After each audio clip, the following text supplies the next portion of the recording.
let's examine the custom of girding the loins, or perhaps you and I would say belting the waist.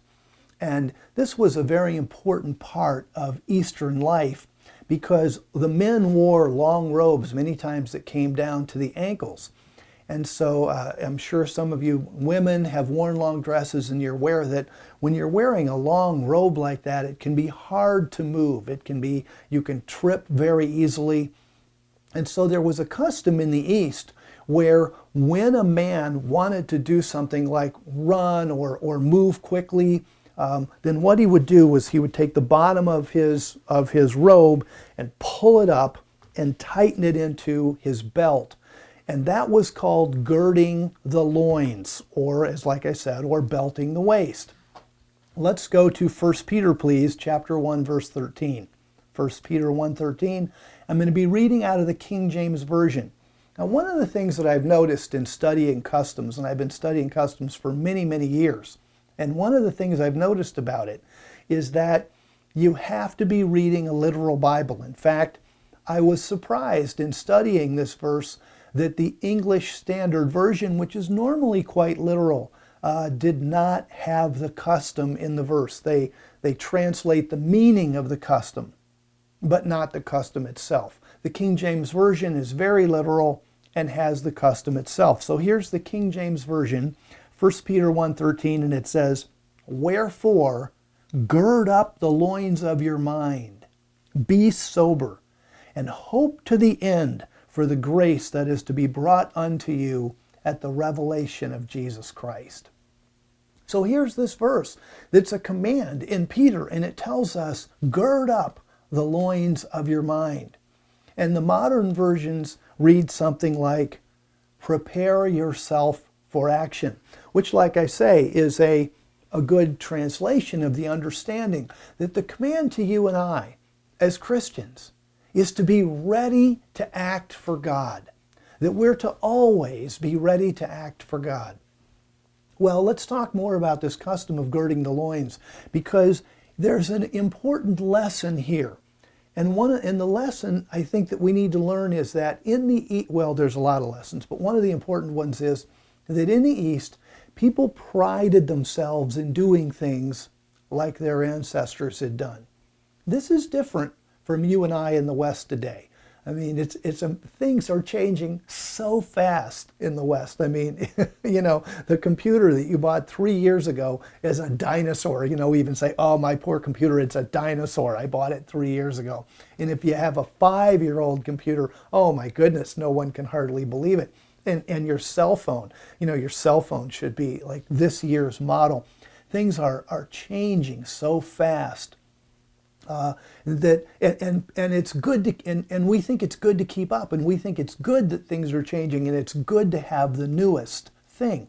That's not the way people thought in the East, and which, by the way, is really good for us who study customs, because when people study the customs and they were alive, the British explorers, French explorers, the various explorers who went over to the Bible lands and really lived over there and studied a lot of the material and customs, one of the things that they were able to see was that, wow, people live today just like they did in the Bible.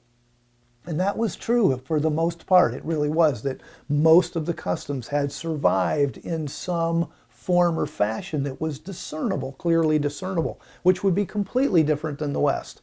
Because in the West, we just want to change everything and we pride ourselves on newer and better. But not in the East, where they pride themselves on doing things the way their ancestors had done.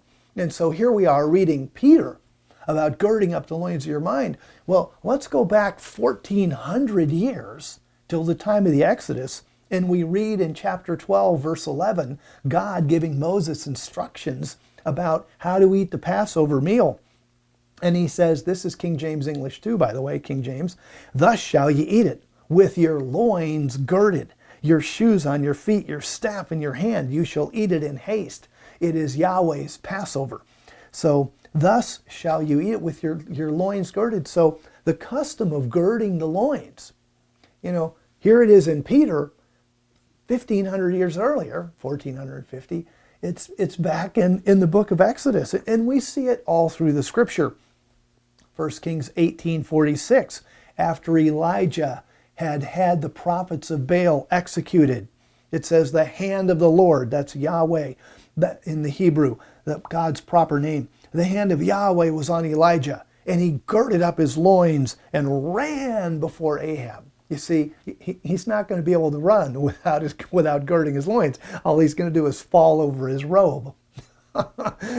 and so you've got to have a way in the East to be warm and protected and have that robe. But then when you want to act, when you want to move, when you want to show up, then you pull that robe up and you tie it off with your belt. Like I say, you belt it around the waist. And then it just drapes down maybe to mid knee level. Well, we call what? Mid thigh level, something like that, thigh to knee level, where you could move quickly. Elijah did that, as we saw. So here's Jesus Christ instructing us in Luke 12:35, and he says, "Let your loins be girded about and your lights burning." You know, what a great custom for you and I to understand. Here's the command of Jesus Christ.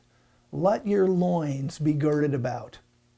In other words, Jesus Christ wants you and I to be prepared for action. We need to be prepared to help people. We need to be prepared to help people understand God. We need to be prepared to help people get born again. If somebody comes to you and says, "How do I get saved?" or if you know of someone who isn't saved, you need to be prepared to be able to move into their life and help them come to Jesus Christ. Everlasting life comes through Jesus Christ. And we need to be prepared to bless people, to help people, to touch people's lives. And how does Jesus Christ express this? Does he express it by just saying in common Hebrew, Aramaic, or Greek, you need to be prepared to help people? No, he doesn't. He uses a custom that every single one that was listening to him would understand. He looked out over his audience and he said, "Let your loins be girded." Boy, and you could just see his audience going, "I got it." Because when you're relaxed, when you don't need to do anything, you drop your robe down, you sit around, have a glass of wine, biblical culture, you have a glass of wine, you talk, you're cooking stuff over the fire. It takes a long time to cook. They didn't do fast food in those days, no microwaves.